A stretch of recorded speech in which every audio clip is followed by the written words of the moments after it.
اعوذ باللہ من الشیطان الرجیم بسم اللہ الرحمن الرحیم۔ سورہ انفال آیات نمبر 41 تا 44۔ سورت کی ابتدا میں تمام مال غنیمت اللہ اور اس کے رسول صلی اللہ علیہ وآلہ وسلم کی ملکیت قرار دینے اور پچھلی آیات میں مسلمانوں کو جنگ بدر میں اللہ کی مدد اور اس کے احسانات یاد دلانے کے بعد اب مال غنیمت کی تقسیم کا طریقہ کار بیان کر دیا گیا۔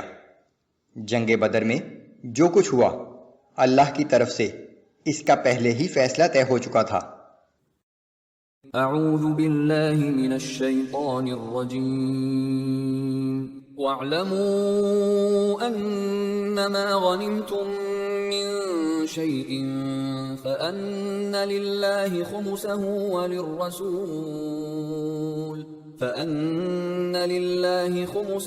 وَلِلرَّسُولِ وَلِذِي الْقُرْبَى وَالْيَتَامَى وَالْمَسَاكِينِ وَابْنِ السَّبِيلِ إِن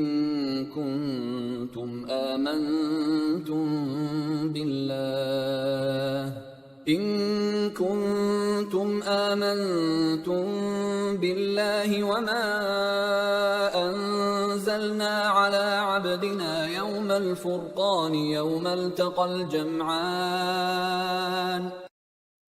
اور جان لو کہ جنگ میں جو کچھ مال غنیمت تمہیں حاصل ہوا ہے اس کا 5واں حصہ اللہ اور رسول کے لیے اور رسول کے قرابت داروں کے لیے، یتیموں، مسکینوں اور مسافروں کے لیے ہے، اگر تم اللہ پر اور اس غیبی مدد پر ایمان رکھتے ہو جو فیصلے کے دن ہم نے اپنے بندے محمد صلی اللہ علیہ وآلہ وسلم پر نازل کی تھی، جس دن دونوں جماعتیں وہاں مقابل ہوئی تھیں۔ واللہ علی کل شیء قدیر، اور جان لو کہ اللہ ہر چیز پر قادر ہے۔ اسلام سے پہلے یہ رواج تھا کہ جنگ کے خاتمے پر جو مال غنیمت جس کے ہاتھ آتا وہی اس کا مالک سمجھا جاتا تھا۔ جنگ بدر کے خاتمے پر کچھ صحابہ دشمن کے تعاقب میں نکل گئے تاکہ اسے دوبارہ حملے سے روکا جا سکے، جبکہ بعض صحابہ رسول اللہ صلی اللہ علیہ وآلہ وسلم کی حفاظت کے لیے ان کے گرد جمع ہو گئے۔ باقی صحابہ نے مال غنیمت جمع کرنا شروع کر دیا اور اسے اپنی ملکیت سمجھا۔ اللہ کی طرف سے اس بات کو ناپسندیدگی کی نگاہ سے دیکھا گیا اور یہ ہدایات دی گئیں کہ مال غنیمت پر تمام لوگوں کا حق ہے اور اس کی تقسیم کا طریقہ کار طے کر دیا گیا۔ اذ انتم بالعدوة الدنيا وهم بالعدوة القصوى والركب اسفل منكم، اور وہ وقت یاد کرو جب تم میدان جنگ کے نزدیک والے کنارے پر تھے اور وہ کفار دور والے کنارے پر، اور وہ تجارتی قافلہ تم سے نشیبی جگہ پر تھا۔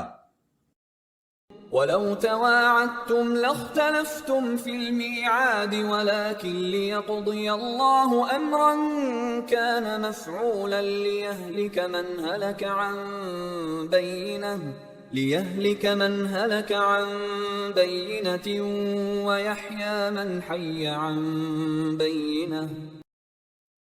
اور اگر تم دونوں فریقوں نے پہلے سے آپس میں لڑائی کی جگہ اور وقت طے کیا ہوتا تب بھی یہ ممکن نہیں تھا کہ تم سب لوگ بالکل صحیح وقت پر اس طرح اکٹھے ہو جاتے، لیکن جو کچھ ہوا وہ اس لیے کہ اللہ اس کام کو پورا کر دے جس کا وہ فیصلہ کر چکا تھا، تاکہ جس کو ہلاک ہونا ہے وہ اتمام حجت کے بعد ہلاک ہو، اور جسے زندہ رہنا ہے وہ اتمام حجت کے بعد زندہ رہے۔ وَإِنَّ اللَّهَ لَسَمِيعٌ عَلِيمٌ، اور بے شک اللہ خوب سننے والا اور سب کچھ جاننے والا ہے۔ اِذْ يُرِيكَهُمُ اللَّهُ فِي مَنَامِكَ قَلِيلًا، اے پیغمبر صلی اللہ علیہ وآلہ وسلم، وہ وقت یاد کرو جب خواب میں اللہ تعالیٰ نے ان کافروں کی تعداد کو تھوڑا کر کے دکھایا تھا۔ وَلَوْ أَرَاكَهُمْ كَثِيرًا لَفَشِلْتُمْ وَلَتَنَازَعْتُمْ فِي الْأَمْرِ وَلَكِنَّ اللَّهَ سَلَّمَ، اور اگر آپ کو وہ ان کی کثرت دکھاتا تو لوگ ہمت ہار دیتے اور جنگ کے بارے میں آپ سے جھگڑنے لگتے، لیکن اللہ نے مسلمانوں کو ان باتوں سے محفوظ رکھا۔ انه علیم بذات الصدور، بے شک وہ سینے کی چھپی ہوئی باتوں کو بھی خوب جاننے والا ہے۔ وَإِذْ يُرِيكُمُوهُمْ إِذِ الْتَقَيْتُمْ فِي أَعْيُنِكُمْ قَلِيلًا وَيُقَلِّلُكُمْ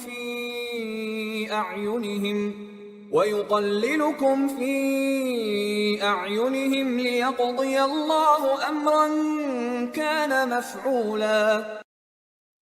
اور وہ وقت یاد کرو جب تم ایک دوسرے کے مقابل ہوئے تو تمہاری نظروں میں کافروں کو تھوڑا کر کے دکھایا اور ان کی نگاہوں میں تمہیں تھوڑا کر کے دکھایا، تاکہ اللہ کو جو کام کرنا منظور تھا اسے پورا کر ڈالے۔